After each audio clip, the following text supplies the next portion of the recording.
నమస్కారం ఘంటారావానికి స్వాగతం. ముందుగా ప్రధానాంశాలు. మరో 1000 కోట్ల రుణం సమీకరణకు సర్కారు యోచన. రిజర్వ్ బ్యాంకు ద్వారా బాండ్లు జారీ చేసిన ఆర్థిక శాఖ.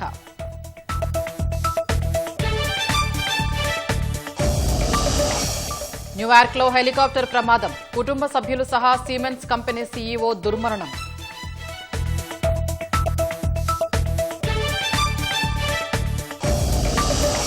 అమెరికా చైనా సుంకాల యుద్ధం. తలొగ్గబోమంటున్న అగ్రరాజ్యాలు.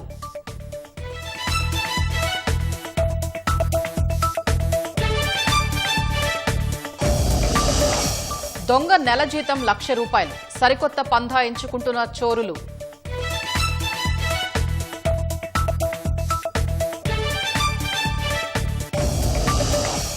రేపటితో ముగియనున్న తిరుకల్యాణ బ్రహ్మోత్సవాలు. ఊంజల సేవలో సేదతీరిన భద్రాద్రి రాములోరు.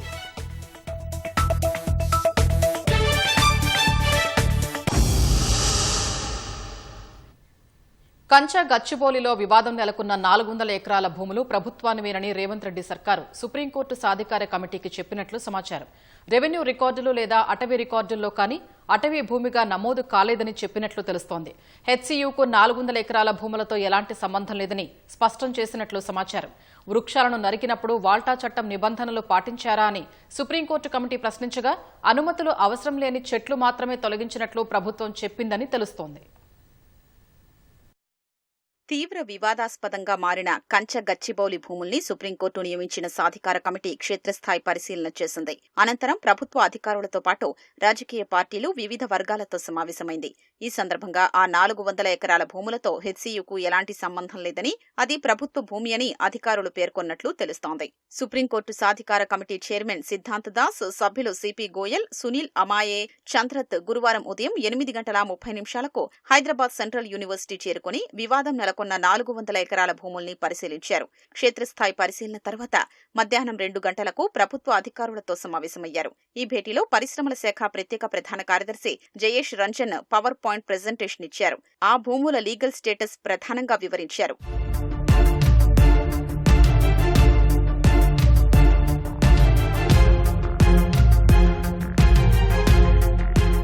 రంగారెడ్డి జిల్లా శేరిలింగంపల్లిలోని 400 ఎకరాల భూమిని 2003లో అప్పటి ప్రభుత్వం క్రీడా సౌకర్యాల అభివృద్ధి కోసం ఐఎంజీ భారత్ ప్రైవేట్ లిమిటెడ్ కు కేటాయించినట్లు చెప్పారు. తర్వాత అధికారంలోకొచ్చిన ప్రభుత్వం 2006 నవంబర్ 1న ఆ కేటాయింపుల్ని రద్దు చేసిందన్నారు.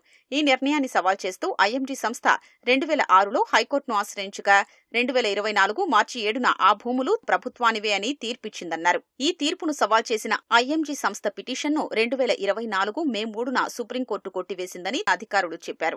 ఐటీ మిక్స్డ్ ప్రాజెక్ట్ ఏర్పాటుకు భూమి కేటాయించాలని 2024 జూన్ 18న టీజీఐఐసీ విజ్ఞప్తి చేయగా 2024 జూన్ 26న మంత్రిమండలి ఆమోదం తెలిపినట్లు చెప్పారు.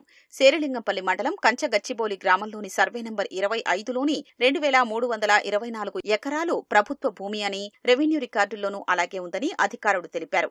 రెవెన్యూ అటవీ శాఖల రికార్డుల ప్రకారమే సర్వే నంబర్ 25లోని భూమిని ఫారెస్టుగా వర్గీకరించలేదని తెలిపారు. ఆగస్టు 9, 2003న అప్పటి ప్రభుత్వం ఐఎంజీతో అవగాహన ఒప్పందం కుదుర్చుకుందని, గచ్చిబౌలిలోని 400 ఎకరాలు, మామిడిపల్లిలో 450 ఎకరాలు అప్పగించాలని ప్రతిపాదించినట్లు చెప్పారు. ఒప్పందం ప్రకారం ప్రభుత్వం హెచ్సీయూ నుంచి 534 ఎకరాల్ని తీసుకుని 400 ఎకరాలు తెలంగాణ స్పోర్ట్స్ అథారిటీకి, 134 ఎకరాలు టీఎన్జీఓస్ కు అప్పగించింది. అప్పటి హెచ్సీయూ రిజిస్ట్రార్ ఫిబ్రవరి 3, 2004న శేరిలింగంపల్లి రెవెన్యూ అధికారుల సమక్షంలో భూమి అప్పగించారు. ప్రభుత్వం సర్వే నంబర్ 36లో 191 ఎకరాల 36 గుంటలు, సర్వే నంబర్ 37లో 205 ఎకరాల 20 గుంటలు కలిపి 397 ఎకరాలు ప్రత్యామ్నాయంగా కేటాయించారు. హెచ్సీయూ రిజిస్ట్రార్ అదే రోజు పంచనామా ద్వారా భూములు స్వాధీనం చేసుకున్నట్లు ప్రభుత్వ అధికారులు తెలిపారు. కంచగచ్చిబౌలి 400 ఎకరాలకు బదులుగా 397 ఎకరాల ప్రత్యామ్నాయ భూములు తీసుకోవడం ద్వారా హెచ్సీయూ ఆ హక్కుల్ని వదులుకుందన్నారు. ఆ భూముల్ని ఐఎంజీకి బదిలీ చేయడానికి అంగీకరించినట్లు ప్రభుత్వం వివరించినట్లు సమాచారం. ప్రెజెంటేషన్ తర్వాత కంచగచ్చిబౌలి భూముల్లో చెట్ల నరికివేతకు సంబంధించి కమిటీ చైర్మన్, సభ్యులు అధికారుల్ని పలు ప్రశ్నలు అడిగినట్లు తెలుస్తోంది. వాల్టా చట్టాన్ని అనుసరించి అనుమతులకు మినహాయింపు కలిగిన సుబాబుల్ వంటి చెట్లు 95% ఉన్నాయని, అనుమతులు అవసరమైనవి 120 నుంచి 130 ఉన్నాయని అధికారులు చెప్పినట్లు సమాచారం. అనుమతులు అవసరమైన వేప, ఇతర 120 నుంచి 130 రకాల చెట్ల జోలికి వెళ్లలేదని వివరించారు. సుప్రీం సాధికార కమిటీ అటవీశాఖ ఉన్నతాధికారుల వివరణ కూడా అడిగి తెలుసుకున్నట్లు సమాచారం. కంచా గచ్చిబౌలి భూముల వ్యవహారంపై సుప్రీంకోర్టు సాధికారిక కమిటీ హెచ్సియు అధికారులు, విద్యార్థులు, రాజకీయ నేతలతో వేర్వేరుగా సమావేశమైంది. కమిటీ చైర్మన్ సిద్ధాంతదా, సభ్యులు సిపి గోయల్, సునీల్ లిమాయేలు పాల్గొని క్షేత్రస్థాయిలో అధ్యయనం చేశారు. విస్తృత స్థాయిలో అభిప్రాయాలు సేకరించారు. కేంద్ర సాధికార కమిటీ బృందం తొలుత హైదరాబాద్ కేంద్రీయ విశ్వవిద్యాలయాన్ని సందర్శించి vice chancellor professor బీజేరావు, registrar Devesh Nigam, Cyberabad police commissioner Avinash Mahanti, Serilingampally తహసీల్దార్ వెంకారెడ్డిలతో కలిసి భూములను పరిశీలించారు. ఆ ప్రాంతంలో ఎక్కడ చెరువులు ఉన్నాయి, వన్యప్రాణులు ఎక్కడ తిరుగుతున్నాయి, చెట్లు నరికివేసిన ప్రాంతం ఎక్కడ ఉందంటూ అధికారులను కమిటీ ప్రశ్నించింది. అనంతరం తెలంగాణ రాష్ట్ర పారిశ్రామిక మౌలిక సదుపాయాల సంస్థ అధికారులు చదును చేసిన ప్రాంతాన్ని కమిటీ సభ్యులు పరిశీలించి తాజా పరిస్థితిపై ఆరా తీశారు. కంచగచ్చిబౌలి భూముల్లో జీవ విధ్వంసానికి పాల్పడ్డారని, వేల చెట్లను నరికేశారని బీఆర్ఎస్ సాధికారిక కమిటీకి ఫిర్యాదు చేసింది.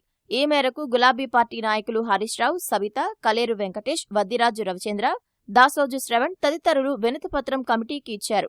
చట్టాలను ఉల్లంఘించిన వారందరిపై కేసులు పెట్టాలని బీఆర్ఎస్ నాయకులు సాధికార కమిటీకి విన్నవించారు.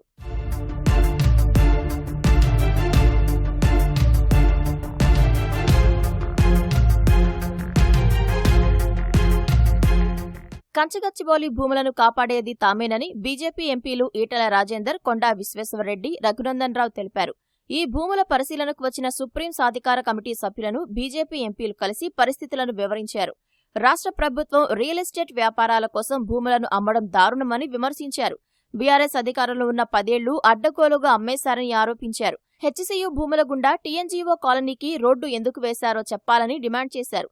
వర్సిటీకి సంబంధించి అంగుళం భూమి పోకుండా విద్యార్థుల తరపున అండగా ఉండి కొట్లాడతామని స్పష్టం చేశారు. పర్యావరణం కోసం పోరాడుతున్నారు.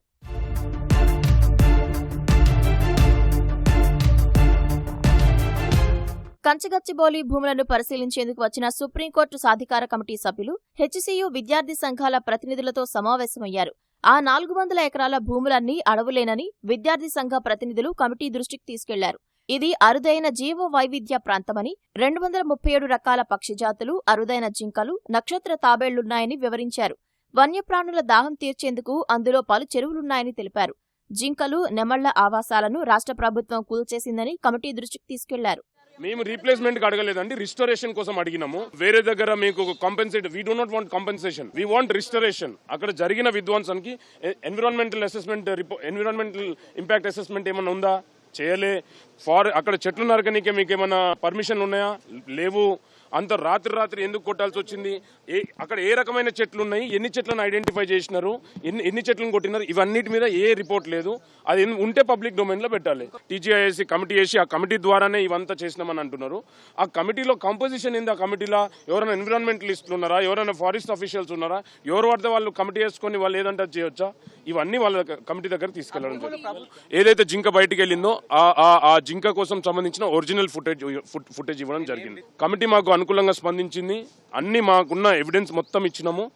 కమిటీ దాన్ని బట్టి నిర్ణయం తీసుకుంటాం. కంచగచ్చిబౌలిలోని 400 ఎకరాల భూములను వన్యప్రాణి సంరక్షణ అటవీ ప్రాంతంగా ప్రకటించాలని విద్యార్థి సంఘాల నేతలు డిమాండ్ చేశారు. రాష్ట్ర ప్రభుత్వం రుణాల రూపంలో మరో 1000 కోట్ల రూపాయలు సమీకరించుకోనుంది. ఈ మేరకు రిజర్వ్ బ్యాంకు ద్వారా రాష్ట్ర ఆర్థిక శాఖ బాండ్లు జారీ చేసింది. 31 ఏళ్ల కాలానికి జారీ చేసిన బాండ్లను ఆర్బీఐ వచ్చే మంగళవారం వేలం వేయనుంది. వేలం అనంతరం ఆ మొత్తం రాష్ట్ర ఖజానాకు సమకూరనుంది. 2025-26 ఆర్థిక సంవత్సరంలో రాష్ట్ర ప్రభుత్వం గత వారం 2000 కోట్ల రుణం తీసుకుంది. తాజాగా అప్పుతో ఆ మొత్తం 3000 కోట్లకు చేరనుంది. హైదరాబాద్ అంబర్పేట పోలీసు శిక్షణ కేంద్రంలో ఎన్డీఆర్ఎఫ్ క్యాంప్ ఏర్పాటు చేశారు. 3 బృందాలు 4 ఏళ్ల పాటు అక్కడే ఉంటాయి. ఈ మేరకు హోంశాఖ ప్రత్యేక ప్రధాన కార్యదర్శి రవిగుప్తా ఉత్తర్వులు జారీ చేశారు. వరదలు, అగ్ని ప్రమాదాలు, భవనాలు కూలడం వంటి ప్రమాదాలు జరిగినప్పుడు 315 కిలోమీటర్ల దూరంలో ఉన్న విజయవాడ రీజనల్ కార్యాలయం నుంచి ఎన్డీఆర్ఎఫ్ బృందాలు వచ్చి సహాయక చర్యల్లో పాల్గొనేవి. అయితే శాశ్వత శిబిరం ఏర్పాటుకు ప్రభుత్వం శంషాబాద్ పరిధిలోని హమీదుల్లా నగర్లో స్థలం కేటాయించింది. ఈ క్యాంపు నిర్మాణానికి 3-4 ఏళ్ల సమయం పట్టే అవకాశం ఉంది. అప్పటి వరకు అంబర్పేట పోలీసు శిక్షణా కేంద్రంలో ఎన్డీఆర్ఎఫ్ 3 బృందాలు 4 ఏళ్ల పాటు ఉండేందుకు ప్రభుత్వం ఉత్తర్వులు జారీ చేసింది. నాగార్జున సాగర్ కుడి ఎడమ కాల్వలకు అధికారులు నీటి విడుదలను నిలిపివేశారు. సాగర్ ఆయకట్టు పరిధిలోని పంటకు నీటి అవసరం లేనందున నిలిపివేసినట్లు ఎన్ఎస్పీ అధికారులు తెలిపారు. కుడి కాల్వ ద్వారా మొదటి పంటకు 80 టీఎంసీలు, రెండో పంటకు 100 టీఎంసీల నీటిని విడుదల చేసినట్లు వెల్లడించారు. ఎడమ కాల్వ ద్వారా 2 పంటలకు కలిపి 144 టీఎంసీలు విడుదల చేసినట్లు పేర్కొన్నారు. ప్రస్తుతం హైదరాబాద్ తాగునీటి అవసరాల నిమిత్తం 2441 క్యూసెక్కుల నీటిని విడుదల చేస్తున్నట్లు ప్రకటించారు. జలాశయానికి ఎగువ నుంచి ఎటువంటి నీరు రాకపోగా నీటి మట్టం ప్రస్తుతం 515 అడుగుల వద్ద ఉంది.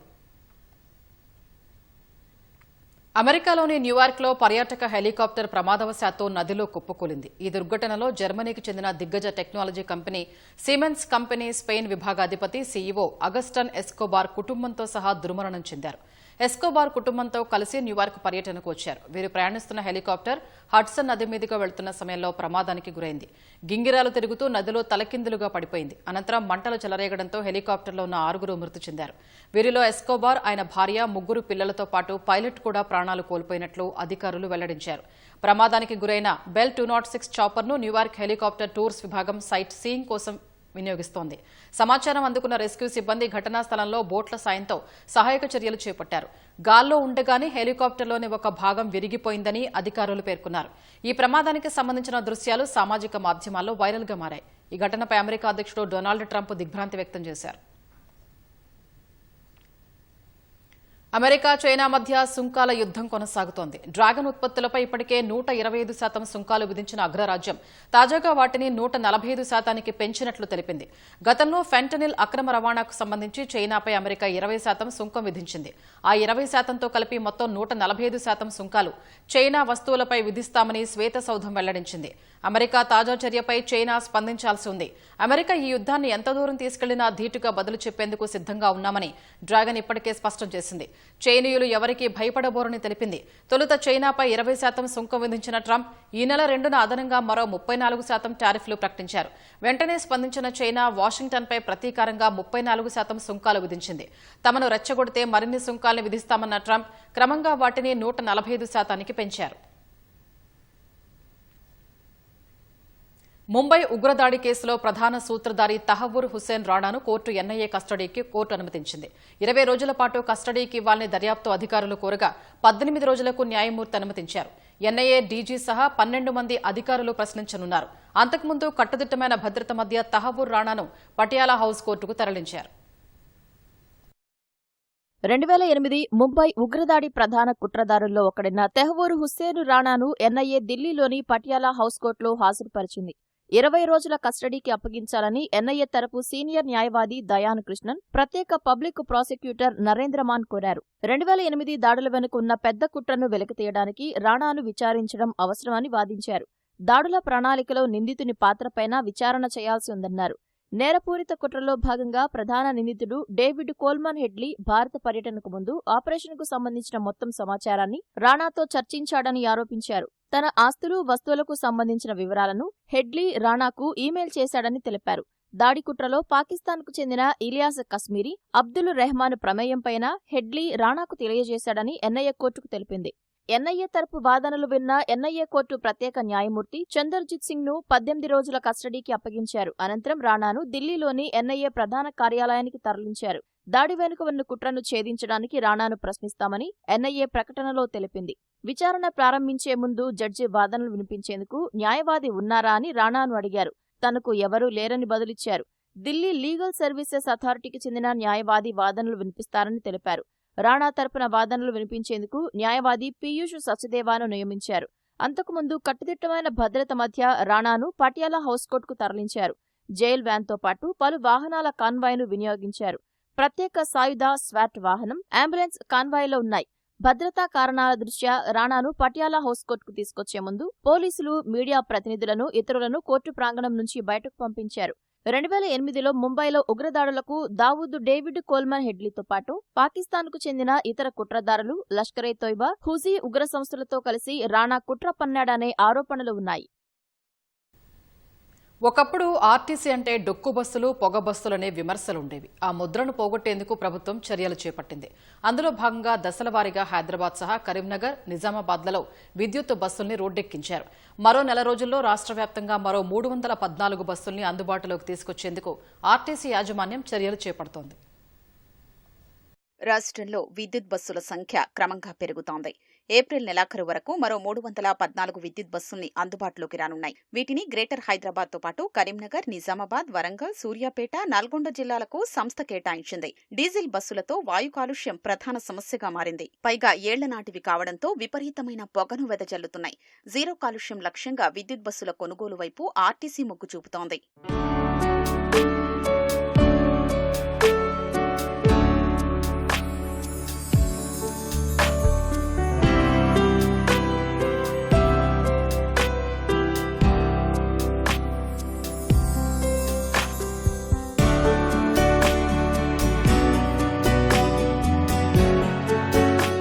హైదరాబాద్ సహా కరీంనగర్, నిజామాబాద్లలో ఇప్పటికే విద్యుత్ బస్సులు అందుబాటులో ఉన్నాయి. కరీంనగర్ 2 డిపోలో 41 ఎలక్ట్రిక్ బస్సులు ఉండగా వీటిని కరీంనగర్ నుంచి జేబీఎస్, సిరిసిల్ల, వరంగల్ రూట్లలో నడిపిస్తున్నారు. నిజామాబాద్ 2 డిపోలో 13 ఎలక్ట్రిక్ బస్సులు ఉండగా ఇవి జేబీఎస్ మార్గంలో రాకపోకలు సాగిస్తున్నాయి. ఈ నెలాఖరుకు కరీంనగర్ 2 డిపోకు మరో 33, నిజామాబాద్ 2 డిపోకు 54, వరంగల్కు 36, సూర్యాపేటకు 52, నల్గొండకు 65, హైదరాబాద్కు మరో 74 విద్యుత్ బస్సుల్ని కేటాయించనున్నట్లు యాజమాన్యం వెల్లడించింది.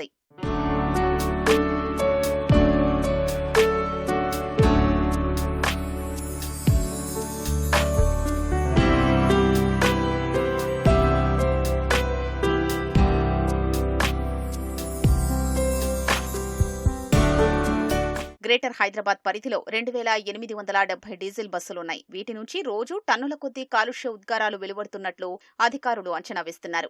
ఈ క్రమంలోనే డీజిల్ బస్సులన్నింటినీ దశలవారీగా తొలగించి మొత్తం ఎలక్ట్రిక్ బస్సుల్ని ప్రవేశపెట్టారని ప్రభుత్వం నిర్ణయించింది. విద్యుత్ బస్సులు ప్రయాణికులకు చాలా అనుకూలంగా ఉన్నాయని చెప్తున్నారు. అక్కడ డిపోలో వచ్చేసి 1.5 అవర్ ఛార్జింగ్ అయిపోతుంది. వెహికల్ మెయింటెనెన్స్ ఒక హాఫ్ అన్ అవర్లో మెయింటెనెన్స్ మంచిగా నీట్గా చేస్తారు. వాషింగ్ మెయింటెనెన్స్ బాగుంటుంది. సీట్లు కానీ మొత్తం ప్రతిదీ అన్ని కంఫర్ట్ చూసి బండి బయటకు వదులుతారు. ఒకసారి ఛార్జ్ అయితే 300 కిలోమీటర్ దాకా రన్ అవుతుంది. 270 దాకా మనం రన్ చేసి ఒక 30 సేఫ్ సైడ్ కొద్ది మనము ఒక 30 సేఫ్టీగా ఉంచుతాం వెహికల్. డీజిల్ బస్సులు అంటే ఇంతకుముందు మేము దగ్గర నేను 15 సంవత్సరాల నుంచి కండక్టర్ చేస్తున్నాను. డీజిల్ బస్సులలో కాలుష్యం కానీ ఇది కానీ దాంట్లో బాగా పొగ కాలుష్యము, మళ్ళీ దాని బాడీ కానీ ఇది కానీ దానికి దీనికి బాగా చేంజ్ ఉన్నది. దీంట్లో మెయిన్ అంటే కాలుష్యం తగ్గుతుంది. మళ్ళీ సీటింగ్ కెపాసిటీ కానీ దాంట్లో దీనికి సీటింగ్ చాలా బాగుంది. ఆ ప్రయాణికులకు కూడా కంఫర్ట్గానే ఉన్నది. కాకపోతే మధ్యలో సీటింగ్కు మధ్యలో డిస్టెన్స్ మొత్తం కొంచెం తక్కువ ఉన్నది. అది ఒక్కటి తప్ప మొత్తం ప్యాసింజర్ కూడా సేఫ్టీగా ఉన్నది. ఫీలింగ్ కూడా బాగున్నది. వాళ్ళందరూ కూడా బాగా సంతోషంగానే ఉన్నారు. క్లచ్, గేర్లు, ఇంజన్ ఏముండయి. Only accelerator, brake. డ్రైవర్ మంచిగా ఉన్నాయి. ప్యాసింజర్ కూడా ఏం సపోర్ట్ లేదు కాబట్టి ఆరామ్ ఉన్నారు. ఫ్రీ బస్ ఉన్నాయి ఇలా ఎక్స్ప్రెస్ లా. అందరూ చాలా మంచిగా ఉన్నాయని చెప్తున్నారు. ఇవి గేర్లు వేస్తూ ఉండదు, క్లచ్ కూడా ఉండదు. డైరెక్ట్ ఎక్సిలేటర్ మన స్కూటీ నడిపినట్టు. ఎంత కొట్టినా ఏమనిపోయి ఎంత ఎన్ని కిలోమీటర్ పోయినా డ్రైవర్కి జాస్ట్ రాకుండా ఉంటుంది. విద్యుత్ బస్సుల్ని అందుబాటులోకి తేవడమే కాకుండా అవసరమైన ఈవీ ఛార్జింగ్ పాయింట్లను ఏర్పాటు చేసేందుకు చర్యలు చేపట్టింది.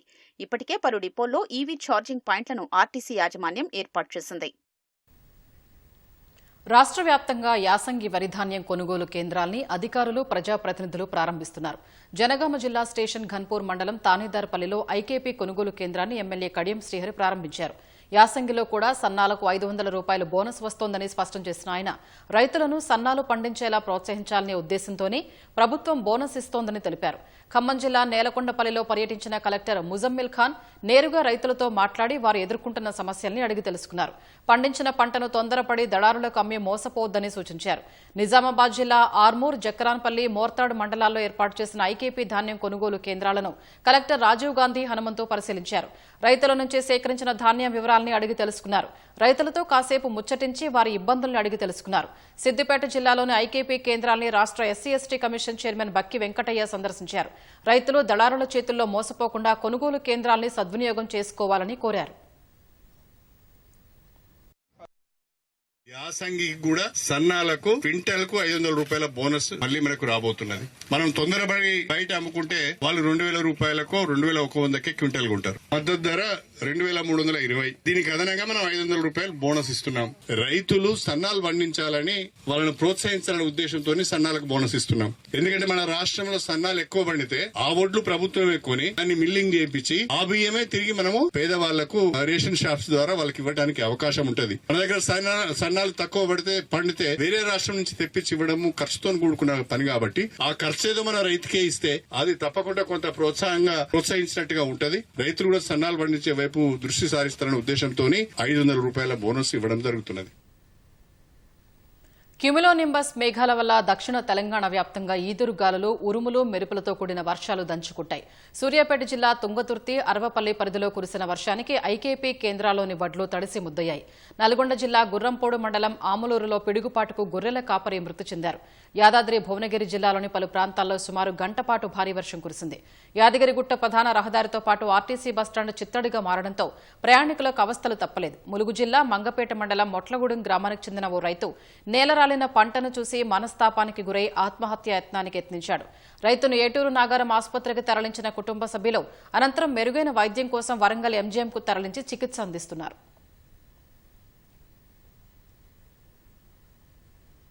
భద్రాచలం పోలీస్ స్టేషన్లో 20,000 రూపాయల లంచం తీసుకున్న సీఐ సహా 3 నిందితుల్ని ఏసీబీ అధికారులు అరెస్ట్ చేశారు. బూర్గంపాడు మండలం లక్ష్మీపురం నుంచి భద్రాచలానికి మట్టి తరలిస్తున్న లారీని అడ్డుకున్న సీఐ గన్మెన్ రామారావు 30,000 డిమాండ్ చేసినట్లు ఏసీబీ తెలిపింది. కేసు లేకుండా వదిలేయడానికి 20,000కు ఒప్పందం కుదుర్చుకున్నట్లు వెల్లడించింది. డబ్బు చెల్లించిన లారీ యజమాని ఏసీబీ అధికారులకు ఫిర్యాదు చేయగా సీఐ గన్మెన్తో పాటు మరో వ్యక్తిని అరెస్ట్ చేశారు. గ్రావెల్ తోవడానికి మీకు పర్మిషన్ ఉందా లేదా అని చెప్పేసి లారీని ఆపాను. సార్ ఈ లోపల సీఏ గారి గన్మెన్ వచ్చి 30,000 రూపీస్ డిమాండ్ చేయడం జరిగింది. ఆ గ్రావెల్ లారీని కేసు పెట్టకుండా వదిలిపెట్టడానికి. ఈ లోపల ఆ గ్రావెల్ లారీ ఓనర్ ఉండి నేను అంత ఇచ్చుకోలేను, కావాలంటే కేసు రిజిస్టర్ చేసుకోండి, నాకు అంత పేయింగ్ కెపాసిటీ ఉంది. మళ్ళీ వెంటనే గన్మెన్ మళ్ళీ వెళ్ళి సీఏ గారితో మాట్లాడిన తర్వాత దాన్ని 20,000కి తీసుకొచ్చాను. సర్లేని మళ్ళీ 20,000 ఇమీడియట్గా ఇప్పుడు కట్టాల్సిందని చెప్పేసి ఆయన మీద బాగా ఒత్తిడి చేస్తే వెసులుబాటు కాదు, నెక్స్ట్ కట్టాలంటే కూడా ఒప్పుకోకుండా ఇప్పుడే మీరు కట్టాలని చెప్పేసి ఈ లోపల ఎవరైతే ఆ గన్మెన్ రామారావు ఉంటాడో ప్రైవేట్ పర్సన్ రమ్మని చెప్పాడు. అతను వచ్చిన తర్వాత ఫోన్ పే ద్వారా అతనికి 20,000 రూపీస్ అమౌంట్ అక్కడే ట్రాన్స్ఫర్ చేయించారు. ఇదే పోలీస్ స్టేషన్ ప్రెమిసెస్ 20,000 ట్రాన్స్ఫర్ చేయించిన తర్వాత లారీని రిలీజ్ చేశారు. సికింద్రాబాద్ రైల్వే స్టేషన్లో భారీగా గంజాయి పట్టుబడింది. పోలీసులు తనిఖీలు చేస్తుండగా ప్లాట్ఫామ్ 7 వద్ద ఓ దుకాణం సమీపంలో అనుమానాస్పదంగా ఉన్న బ్యాగుల్ని గుర్తించారు. వాటికి సంబంధించిన సమాచారాన్ని దుకాణదారులు, ప్రయాణికులకు ఆరా తీగా ఎవరూ స్పందించలేదు. బ్యాగులను తెరిచి చూడగా అందులో 52 కిలోల గంజాయి లభ్యమైంది. సంఘటనపై కేసు నమోదు చేసుకున్న పోలీసులు సీసీ కెమెరాల ఆధారంగా గంజాయి వదిలి వెళ్లిన వ్యక్తుల్ని పట్టుకునేందుకు యత్నిస్తున్నారు.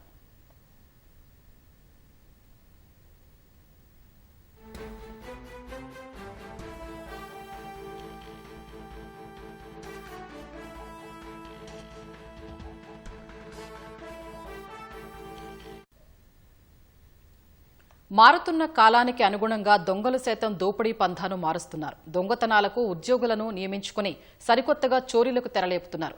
ఏపీలోని కర్నూలుకు చెందిన పసుపులేటి రాజు కొంతమందిని చేరదీసి ఒక్కొక్కరికి నెలకు ₹1,00,000 వరకు జీతాలు చెల్లించి ముఠాను తయారు చేశాడు. వాళ్ల సహాయంతో బస్టాండ్లు, జాతరలు, ఇతర రద్దీ ప్రదేశాల్లో సెల్ ఫోన్లు దొంగిలించి డబ్బు దోచుకోవడమే పనిగా పెట్టుకున్నాడు. ఇటీవల సూర్యాపేట జిల్లా దురాస్పల్లి జాతరలో ఈ తరహాలో సెల్ ఫోన్లు చోరీకి పాల్పడి బ్యాంకు ఖాతాల నుంచి భారీగా డబ్బులు కాజేశారు. బాధితుల ఫిర్యాదుతో కేసు నమోదు చేసుకున్న పోలీసులు ఆధునిక పద్ధతుల్ని అనుసరించి ముఠాను చాకచక్యంగా పట్టుకున్నారు. ముఠాలోని 3 సభ్యులు పట్టుబడగా ప్రధాన సూత్రధారి రాజు పరారీలో ఉన్నట్లు పోలీసులు తెలిపారు.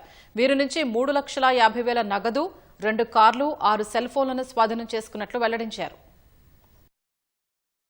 దీంట్లో పసుపులేటి రాజు ముఖ్యంగా ముఠా నిర్వహించడం జరుగుతుంది. దీనిలో ఈ సామిలని వెరీ యాక్టివ్ ఉన్న వ్యక్తి, దీనికి 80 నుంచి ₹1,00,000 నెలవారీ ఇస్తాడు. మిగతా వాళ్ళకు కూడా డ్రైవర్కు 20,000-30,000 రోజువారీ భత్తా. ఆ రకంగా ఎక్కువ మొత్తంలో వాళ్ళకు డబ్బులు ప్రలోభ పెట్టి ముద్రాలు చేయడం, ఈ రకంగా అన్నోన్ ట్రాన్సాక్షన్ చేయడం అనేది చేస్తా ఉన్నారు. ప్లాన్ ప్రకారంగా వీళ్ళు ఒక 2 వెహికల్స్ లో బస్టాండ్లు, జనసమ్మర్దం ఉన్న ప్రదేశంలో వెహికల్ దూరంగా ఆపుకుని ఆ ప్లేసెస్ లో ఇమ్మీడియట్ గా వెళ్లి ఈ సెల్ ఫోన్లు దొంగిలించి వాటిని తీసుకొచ్చి అన్లాక్ చేసి, పాస్కోడ్ అన్లాక్ చేసి ఇమ్మీడియట్ గా బ్యాలెన్స్ చెక్ చేసుకుని ఫోన్ పేలో, గూగుల్ పేలో ఏమైనా అమౌంట్ ఉంటే ఇమ్మీడియట్ గా వాళ్ళ అకౌంట్ లో ట్రాన్స్ఫర్ చేసుకుంటారు. స్వరపేటిక క్యాన్సర్ మహమ్మారికి చికిత్స తీసుకుని కోలుకున్నప్పటికీ తిరిగి మునుపటిలా మాట్లాడటం దాదాపు అసాధ్యమే. అయితే పూర్తిగా మాట కోల్పోకుండా వారికి అవసరమైన వైద్య సహాయం అందిస్తోంది బసవతారకం ఇండో అమెరికన్ క్యాన్సర్ ఆసుపత్రి. స్వరపేటిక కోల్పోయిన వారిని ఒక్కచోటకు చేరుస్తూ సెల్ఫ్ హెల్ప్ గ్రూపులుగా ఏర్పాటు చేస్తోంది. ఆ గ్రూప్ సభ్యులకు స్పీచ్ థెరపీ, ఫిజిషియన్ చికిత్స అందిస్తూ వారు కొంతవరకు మాట్లాడేలా ప్రోత్సహిస్తోంది. అవసరమైన వారికి స్వరపేటికకు యంత్రాలను సైతం అమరుస్తున్నారు. ఈ గ్రూప్ సభ్యులు ప్రతి 3 నెలలకు ఒకసారి కలుసుకుని ఒకరిని ఒకరు ప్రోత్సహించుకోవడం విశేషం. క్యాన్సర్ కారణంగా మాట కోల్పోయే పరిస్థితిలో ఉన్న వారికి అండగా ఉండటమే సెల్ఫ్ హెల్ప్ గ్రూప్ లక్ష్యమని బసవతారకం ఆసుపత్రి నెక్ క్యాన్సర్ విభాగం అధిపతి డాక్టర్ చంద్రశేఖరరావు వివరించారు. మాట పోవడం అనేది మనిషికి చాలా పెద్ద శాపం లాంటిది. మాట పోయిందంటే వాళ్ళు ఏ వృత్తిలో కూడా పనిచేయలేరు. వ్యవసాయదారుడు కూడా మాట లేకపోతే పనిచేయలేరు. సో మాట అనేది మనకి బేసిక్ కమ్యూనికేషన్. సో అది లేకపోతే అది లేని జీవితం చాలా కష్టం అవుతుంటుంది. అందుకని చాలామంది పేషెంట్స్ డిప్రెషన్లో ఉండి అరే ఎందుకు నా జీవితం, క్యాన్సర్ అయితే తగ్గింది కానీ దేనికోసం బతుకుతున్నాం అనే ఉద్దేశంతో ఉంటారు. అలానే నాలుక తీసేయడం అనేది, నాలుక మొత్తం తీసేస్తే ఒకటి రుచి పోతుంది, దాంతోపాటు రుచి లేకపోవడం వల్ల లైఫ్ కూడా పోయినట్టు అవుతుంది. ఆహారం కూడా అందరు తినేటట్టు, ఇంటి దగ్గర కుటుంబ సభ్యులు కానీ బయట జనాలు తినేటట్టు కానీ వాళ్ళు ఆహారం తీసుకోలేరు. అండ్ ఈ కారణాల వలన చాలామంది క్యాన్సర్ నుంచి బయటపడిన నార్మల్ లైఫ్ అయితే లీడ్ చేయలేరు. అందుకని చాలామంది డిప్రెషన్లో ఉండడం, ఉద్యోగం ఉంటే ఉద్యోగం మానేయడం, వృత్తి ఉంటే వృత్తి మానేసి ఇంట్లో కూర్చుంటూ ఉంటారు. సో వీటన్నిటి నుంచి మనం వాళ్ళని బయటపడేయాలనే ఉద్దేశంతో ఈ హెడ్ అండ్ నెక్ రిహాబ్ అనేది మన హాస్పిటల్లో స్టార్ట్ చేసాం. ఈ సర్జరీస్ చేయడం వల్ల పేషెంట్ చనిపోరు కానీ చాలా ఇబ్బందులు పడతారు. ఆ ఇబ్బందుల నుంచి బయటకు వచ్చేదానికి మార్గం చూపించడం వల్ల చాలామంది పేషెంట్స్ ఈ ట్రీట్మెంట్ తీసుకునే దానికి ముందుకు వస్తున్నారు అండ్ కంప్లీట్ చేయగలుగుతున్నారు. ముఖ్యంగా నిర్మల్ జిల్లాలోని మస్కాపూర్ ఉన్నత పాఠశాల విద్యార్థులు దాతృత్వాన్ని చాటుకుంటున్నారు. గుప్పెడు బియ్యాన్ని సంచిలో తెచ్చి 4 రోజుల పాటు జమ చేశారు. అలా పోగైన బియ్యాన్ని ఖానాపూర్కు చెందిన నిరుపేద బొమ్మరేని నరసయ్యకు అందించారు. 500 రూపాయలు జమ చేసి నిత్యావసరాలకు అందించారు. నెల క్రితం 30 కిలోల బియ్యం 1000 రూపాయలు సేకరించి నిరుపేద ఖలీల్ కుటుంబానికి ఇచ్చారు. విద్యార్థుల్లో పరోపకార గుణం పెంపొందించేందుకు ఈ కార్యక్రమం చేపడుతున్నామని హెచ్ఎం భువనగిరి నరేంద్రరావు తెలిపారు. భద్రాచలం శ్రీ సీతారామచంద్రస్వామి ఆలయంలో తిరుకల్యాణ బ్రహ్మోత్సవాలు ఘనంగా జరుగుతున్నాయి. గత నెల 30న ప్రారంభమైన వేడుకలు రేపటితో ముగియనున్నాయి. ఉత్సవాల్లో భాగంగా స్వామివారికి ఊంజల సేవ నిర్వహించారు. సీతా లక్ష్మణ సమేత శ్రీరామచంద్ర స్వామివారికి బేడ మండపానికి తీసుకొచ్చారు. ఊయలలో ఊపుతూ భక్తరామదాసు కీర్తనలు ఆలపించారు. ధూపదీప నైవేద్యాలు సమర్పించారు. అనంతరం స్వామివారికి సింహవాహనంపై తిరువీధి సేవ నిర్వహించారు. ఇవాళ వసంతోత్సవ వేడుక జరగనుంది.